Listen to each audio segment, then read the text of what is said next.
Welcome back to another episode of Keeping Up with the Commanders. I'm your host, Mason Kenahan, and Commanders football is back this week. This Friday, the Washington Commanders face off against the New England Patriots in the first preseason game of the year. But before that, we have a joint practice to preview, and joining me now is Ben Belford-Peltzman, the creator and writer for The Patriots Beat. Ben, welcome to the show.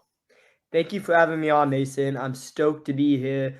Talking football, it's finally back all summer, all spring, just waiting for this moment, waiting for the preseason and regular season to kick off. And I am incredibly excited. The Patriots have a huge test this week facing off with the Washington Commanders, who obviously had an historic season last year, and just looking forward to all that the joint practice and the first preseason game will bring. Yeah, so we're going to be previewing Washington's upcoming joint practice this Tuesday against the New England Patriots, or with the New England Patriots. But first, we do have to talk about Terry McLaurin, because that was the news of the week, or of the weekend heading into this weekend. As last Thursday, Terry McLaurin officially requested a trade from the Washington Commanders. Now, there's a lot to talk about here, because this is a move for McLaurin that is not, like him as a character. This is not something that he would normally do. He does not usually want to be the center of attention, or, be the, you could say, distraction in a locker room. But he currently is, whether he likes it or not. And Terry McLaurin, after requesting a trade on Thursday, was seen at practice on Saturday, of course, as he's been at practice every day for the last week since, I believe, 2 Sundays ago now. Terry, though, even though he's at practice, he's not actually practicing. He's a hold in. From a point of view of someone who is like a reporter for a team not from Washington, maybe a reporter for a team that could be interested in Terry McLaurin, how has reporters from different areas kind of looked at this Terry McLaurin situation so far, Ben? It's a big deal. And I know I love that question, because whenever something happens with the Patriots, I love asking around and being like, is this like as big of a deal that I'm making it to be? But Yeah. this is genuinely like the Commanders and Jaden Daniels would not have grown together and done as well as they did if it was not for Terry McLaurin. He's making, I want to say around, I was trying to pull it up. He's making around 21, 22 million right 23, here. I believe. Yeah, 23. 23 and a Okay. half. So he's making Yep. 23 right now. And I've heard that he wants to be in that top 5, top 6 annually getting paid in the as a wide receiver. And right now that number 6 spot is 32 million for AJ Brown, and a little bit of a drop after that. Amara, Brandon Ayuk, and Tyreek Hill, 8, 9, and 10 respectively, are getting paid 30 million a year. But he definitely wants to get to 30 million a year, if not more. And he deserves it. And the thing with me is, I think it's all to do with age right now. Mm-hmm. He's going on year 30, but you have to take that out of the picture, because as much as a good football player he is, he also brings so much off the field. When you think of the Commanders and not think of Jaden Daniels, Terry McLaurin is one of the first people to come to mind, right? Like, he is the jersey that the fans are getting, besides Jaden Daniels. Like, he brings so much off the field, and then, of course, on the field. And one more thing I'll add is, I think a quarterback who plays their rookie year, the most important year they'll ever have, is that second year. I think it's more important than the rookie year. I think it's the most important year, because if you did not have a good rookie year, you have Yep. it's a short league. It's a performing Mm-hmm. league. And if you don't perform, you're out. So if you don't have a good rookie year, that second year is like pretty much your last shot. If you have a good rookie year, you have to make that jump. Have to be able to make that jump, especially on a team who just acquired a ton of veteran talent and another receiver in Deebo Yeah. Samuel. Like, they are building this team up to win the Super Bowl this year. So yeah, it's a pretty big deal in my eyes. Yeah, you mentioned the contracts and where things are kind of at for Terry McLaurin. I've talked on this podcast before. You've got that DK Metcalf, Garrett Wilson, AJ Brown tier. All of those guys are getting paid between $32 and $33 million. Then you have that next tier afterwards, the Tyreek Hill, Brandon Ayuk, T. Higgins, and Amon-Ra St. Brown. All of those guys are in that 30 to 28 million. range. So Terry in his camp, it really sounds like he wants to be DK Metcalf money. You saw DK this offseason get that $32.9 million or that $130 million contract, $32.9 million per year. And now is looking at that deal as something that, he should be earning something towards that. But Washington and where, Adam Peters is at second year for him as the general manager in Washington, I don't think he's touched that $30 million mark yet. What the reporters are saying, what the insiders are saying, they're still pretty far apart. And even though, of course, this trade request, I talked about how, he's still at the practices, even though he's not actually practicing. He was there on Saturday. Well, he, shook hands and hugged Regina Jackson, who's Jane Daniels' mom, after practice on Saturday. He shook hands with Josh Harris. So these relationships that he has with these, players' families and even the owner of the team, I don't think it's that, it's not that fractured or hurt. Now, between him and Adam Peters, maybe there's a little bit more tension there just because those two guys, that's his main person he's going up against in this negotiation. But I still think Terry McLaurin wants to be in Washington. And this was really the last move, requesting a trade that he had to use as his own leverage before you get to the point where we get to week 1 and, he wants to actually hold out of regular season games, which I highly doubt that happens. But I also doubted that he would ever request a trade. And you look at this, and you mentioned how big and important of a piece he is, not only to just the team and being a competitive team, a team that could potentially win the Super Bowl this year, but just to the community and to this fan base.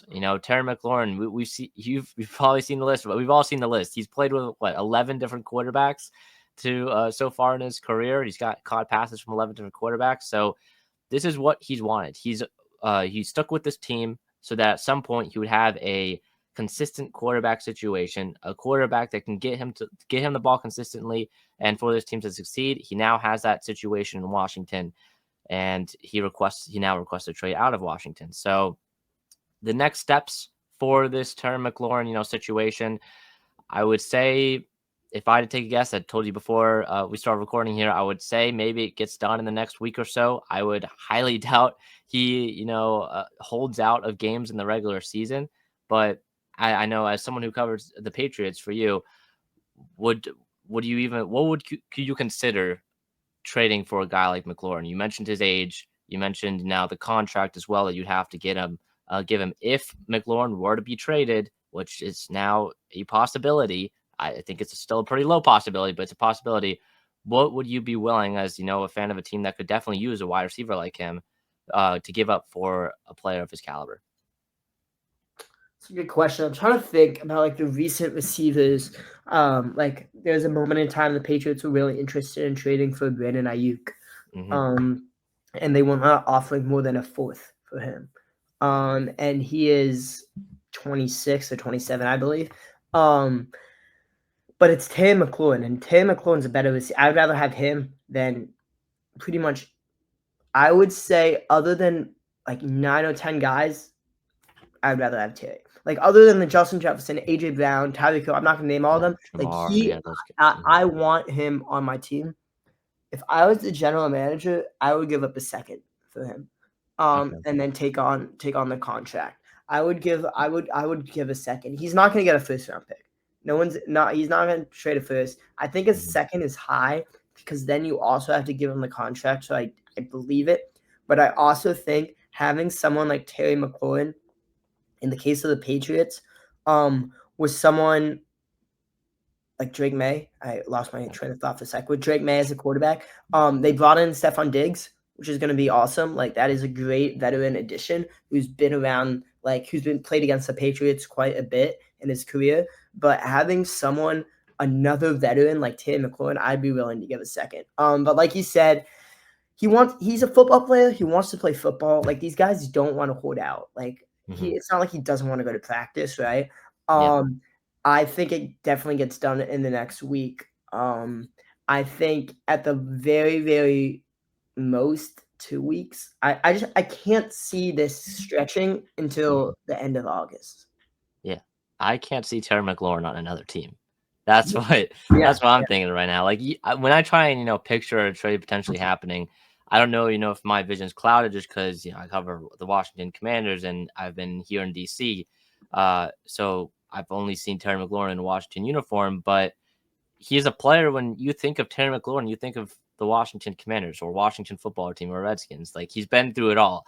So him being on another team just doesn't, seem right in my opinion. But that is pretty much all I'm going to say about this current situation. Beyond him requesting a trade, whether he actually wants out or not, again, we don't know.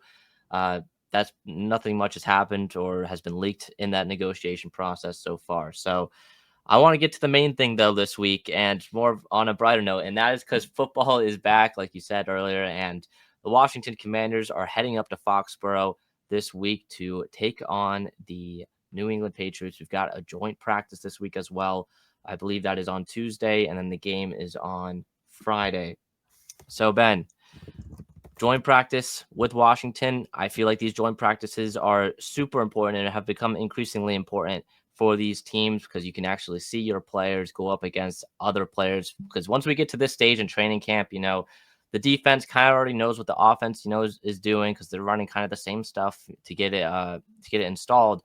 So there's not going to be you going up against the same guys. These guys are different. I think you learn the most during that training camp slash preseason. You learn the most about your team in these joint practices. For the Patriots, I'll just start with this. What are you looking forward most to with the Patriots and their joint practice with Washington this week? Yeah, I love joint practices for a lot of reasons. One, you can say you're going 100% with these regular training camp practices, but you're not because Mhm.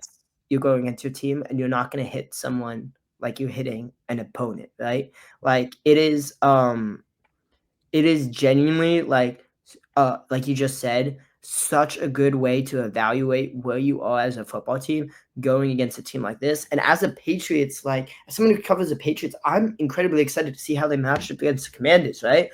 Which is crazy to say. Like 5 years ago, you'd be like, "Whoa, what is happening?" But like the Commanders have also a lot of familiar faces from the Mhm. Patriots: Dietrich Wise, Jonathan Jones, KJ Yeah. Osborne, all left the Patriots, all on the Patriots last year and left the Commanders this offseason. So we'll get into that a little bit more later.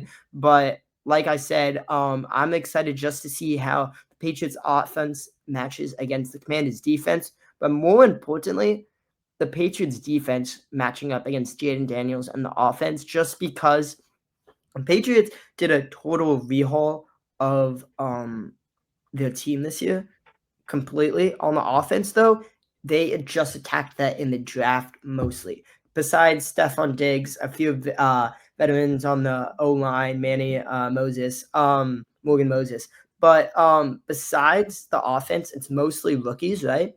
The Mhm. defense is where they got those veterans in free agency and picked up lots of signings in free agency. So I'm looking to see how that defense, who's been in the league for a while, just like on separate teams, how they all mesh together, come as one, and how they match up against Jaden Daniels and the Commanders' offense. Mhm. Yeah, so you mentioned the Patriots defense, and that's kind of what I'm looking at as well. And we are just talking about Terry McLaurin.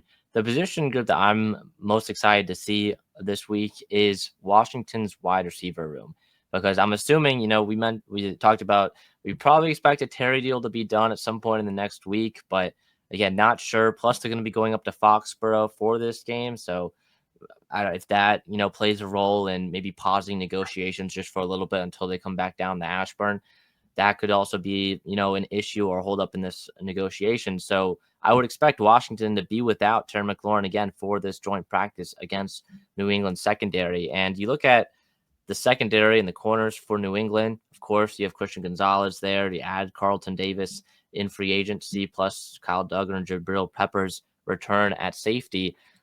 Can this wide receiver room create separation and get open in these practices against New England secondary? Because the Patriots secondary, it may not be, the best in the league, but they still got a lot of talent in that secondary, and a secondary and a defense that could definitely, be back in the top five for New England this year. So this has been a struggle for Washington's wide receivers in camp so far, is creating that separation, especially for these receivers, some of these younger receivers like Luke McCaffrey, like Jalen Lane so far.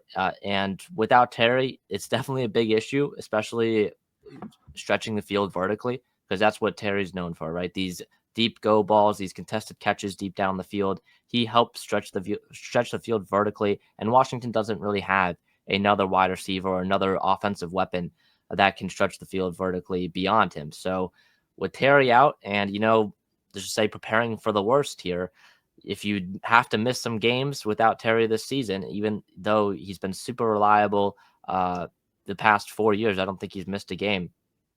It's going to be something to monitor. And again, in a week, this could all not matter. Terry signs an extension. It's all good. But looking at this wide receiver room without Terry, and it's very below average, I'd say it's probably bottom 5.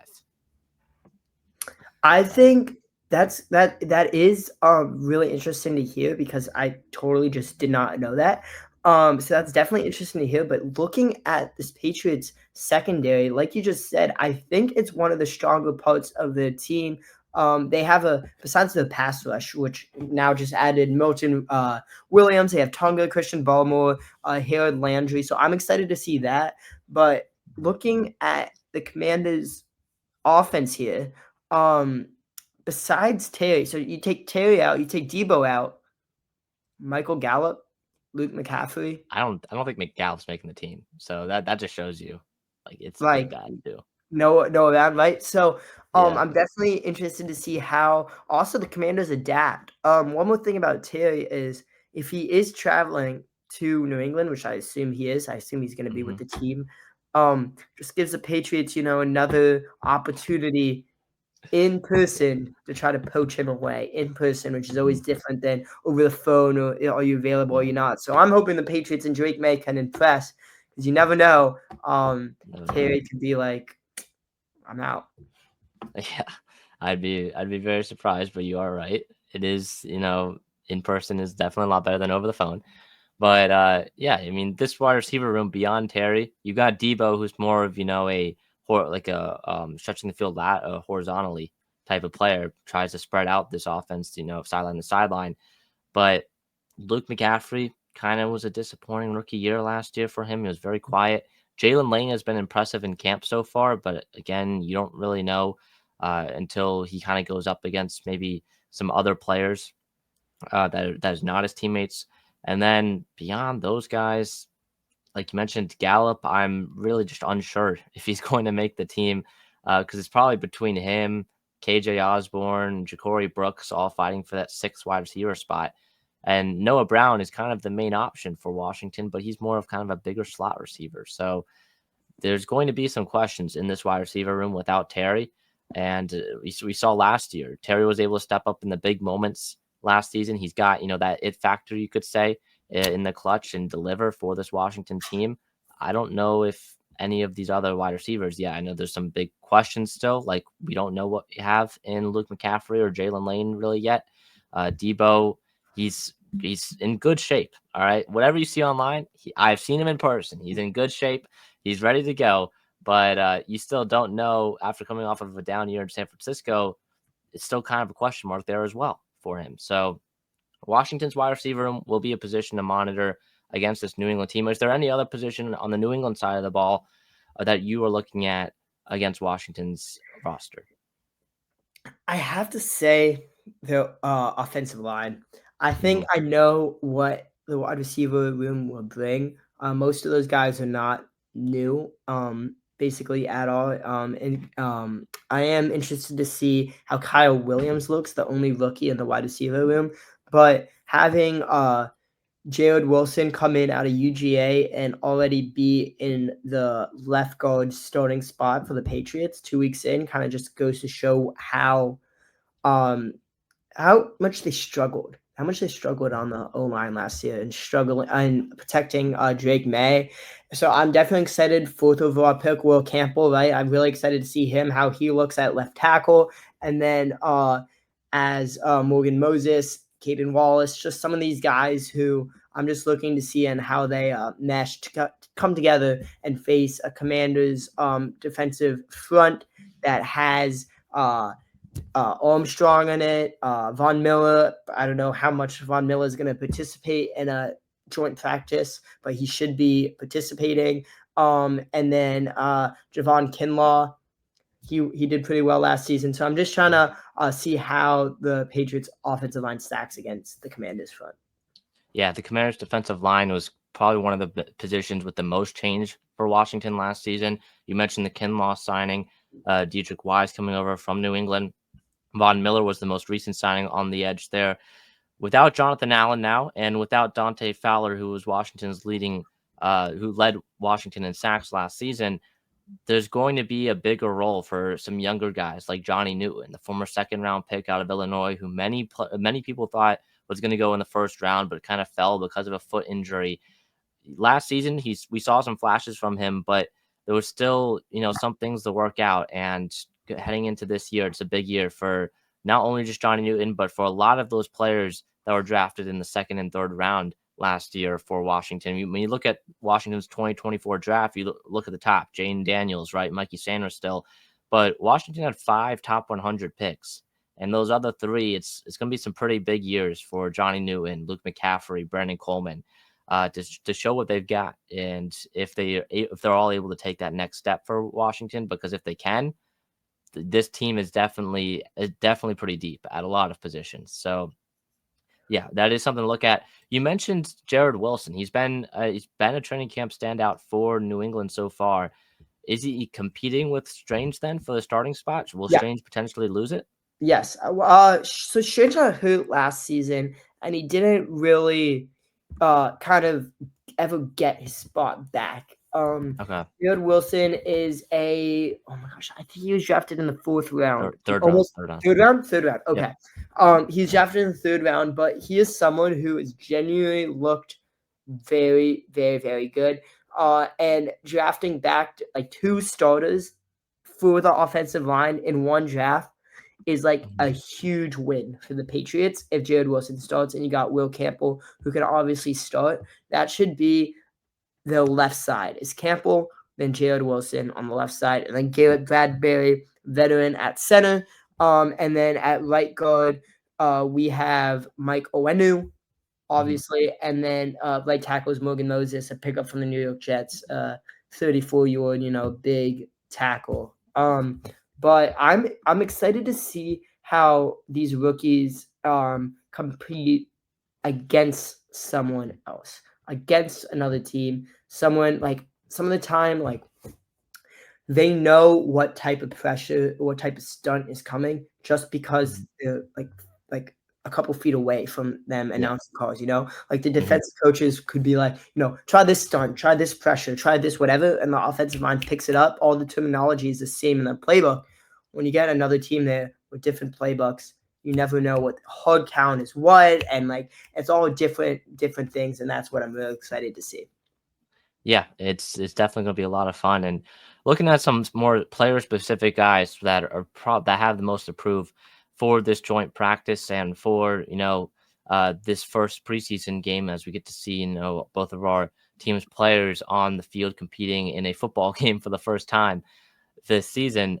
For Washington, I think Brandon Coleman is definitely someone who's going to. Brandon Coleman and Josh Connolly are going to be the 2 guys, 2 offensive linemen. Brandon Coleman, a second round pick for Washington in 2024. Josh Connolly, Washington's first round pick this year. Coleman is kind of been up and down. He's going to be moving inside the left guard this year with the addition of Laramie Tunsil out at left tackle. Coleman will be going up against Chris Paul, Nick Allegretti for that starting left guard position. I would say Coleman has the edge so far. He's been out there with the starters, but it's not entirely a done deal yet. So Coleman would be one guy I'm looking at, but Josh Connolly is the big one. The first round pick out of Oregon. It's been more of a traditional rookie training camp for him. I think Washington fans have been a little bit spoiled seeing Jane Daniels and Mikey Sanders just looked like they were those dudes from day one and in training camp. And it was easy to point out they were a couple of the best players on the field when they were out there from OTAs their rookie year.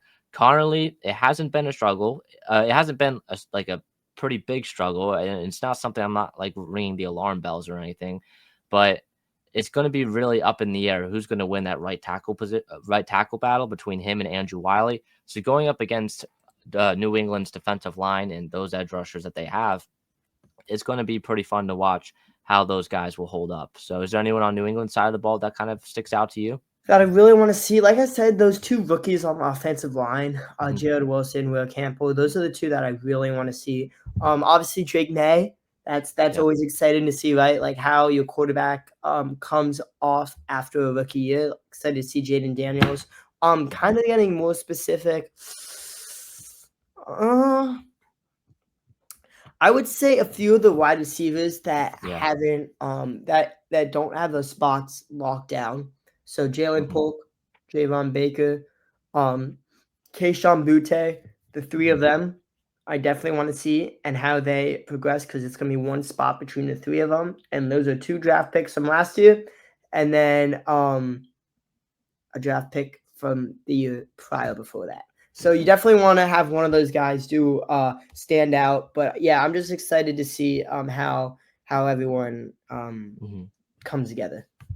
Yeah, so that wide receiver room, like you mentioned, those are some pretty young players that New England spent some pretty good draft capital on, but have yet to pan out. And with the additions of Stephon Diggs, of Matt Collins, both of whom are going to, I would assume Hollins as well is going to make this roster, and now drafting Kyle Williams. What are your thoughts, on that wide receiver room? If you had to like take, I'm assuming you're saying six now. Who would be Yeah. your six? So who would be my six? So I want to say first that it's still not a great room. It's much better than the last 5 years. So the six I'm taking right now: Stephon Diggs, Demario Douglas, Matt Collins, Kyle Williams. So that's 4 Yeah. already.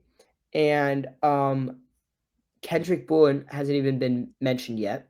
So Mhm. Kendrick Bourne's gonna be my fifth.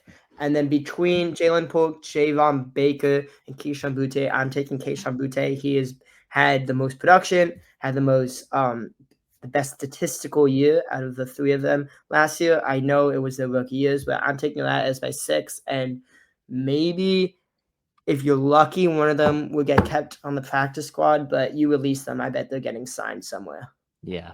Yeah, I'd assume both of them get sent somewhere else. One of them, might come to Washington because for Washington's wide receiver room, you got Terry, Noah, Debo, Luke McCaffrey, Jalen Lane, but you have a couple of veterans like KJ Osborne and Michael Gallup, and a UDFA that has been kind of impressive so far in Ja'Cory Brooks out of Louisville. But signing someone like Jalen Polk or Javon Baker, and I could definitely see that happening too, as Washington's wide receiver six spot is kind of up in the air as well. But that'll pretty much be it. Again, Washington's joint practice with New England will be on Tuesday. Practice starts at about 10:15 a.m.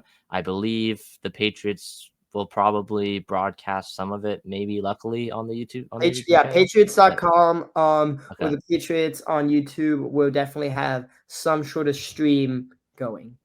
Okay, yeah, because I know last year when Washington was with the Ravens, I think, or no, it was with the Dolphins last year. I can't remember exactly who they were with, but uh, they didn't show any of it, which was a little unfortunate. But we'll see. We'll see if we can get a little Yes, you would lucky. And definitely Patriots.com, yeah, and you would definitely be able to catch it. yeah. All right. Well, Ben, where can people find your work? Because I know you do a lot of great stuff for the Patriots. Yeah, so the ThePatriotsBeat.com, all the latest Patriots news, rumors, reports, you name it. And then the Patriots Beat on Instagram, Patriots, but also NFL stuff. So Patriots Beat. And I really, really appreciate you, Mason, for having me on and talking with you. Yeah, no problem. But that'll wrap up today's episode of Keeping Up with the Commanders. We'll be back on Thursday this week to preview Washington's preseason matchup against the New England Patriots. Where are we going to see in that one? I would assume Jane Daniels will not be playing. Maybe if we're lucky, we get a drive, but we shall see. We shall see. So that'll be it for today's episode of Keeping Up with the Commanders. I've been your host, Mason Kennahan. See you in the next one. Peace.